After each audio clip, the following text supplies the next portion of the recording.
নমস্কার বন্ধুরা, আজ বানালাম পাকা আমের নরম তুলতুলে পরোটা।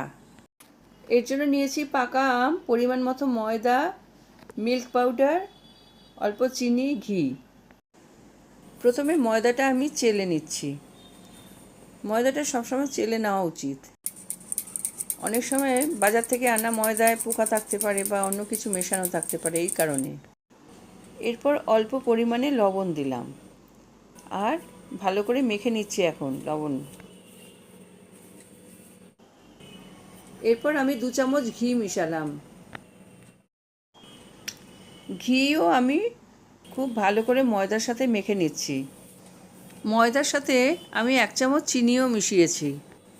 ঘি আর ময়দা ভালো করে মেখে নেওয়ার পর উঁট করে দেখে নিচ্ছি যে ময়দাটা দলা পাকাচ্ছে কিনা। এরকম যদি হয় তাহলে বুঝবো ঠিকমতো ময়ান দেওয়া হয়েছে।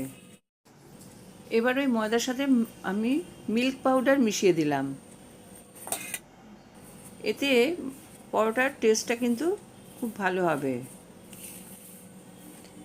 এবার যে হিমসাগর আম নিয়েছি সেই আমের কাঁচটা আমি বের করে নেব। প্রথমে কচলে নিলাম আমটা। 2টো আম থেকেই আমি কাঁচটা বের করে নিচ্ছি। এবার যতটা প্রয়োজন ততটাই আমি ব্যবহার করব।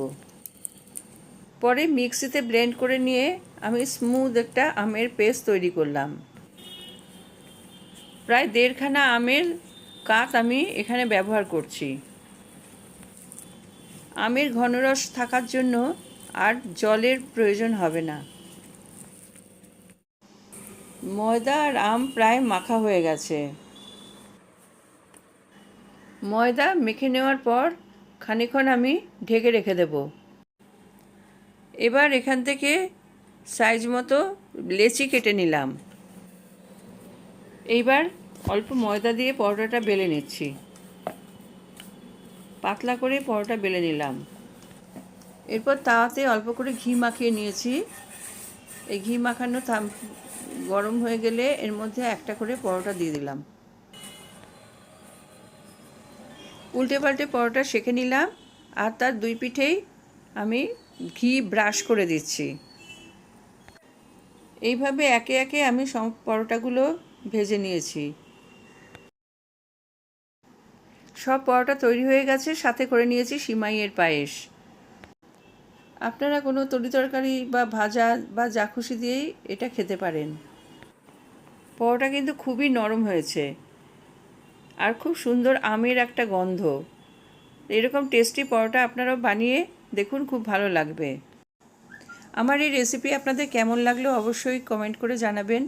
আর অবশ্যই বাড়িতে এই আমের পরোটা বানিয়ে দেখুন। আশা করি বাচ্চা বুড়ো সবারই খুব ভালো লাগবে এই পরোটা। এখনও যারা আমার চ্যানেল সাবস্ক্রাইব করেননি তারা পরবর্তী আরও ভালো ভালো রেসিপির জন্য সাবস্ক্রাইব করুন, লাইক করুন এবং শেয়ার করুন।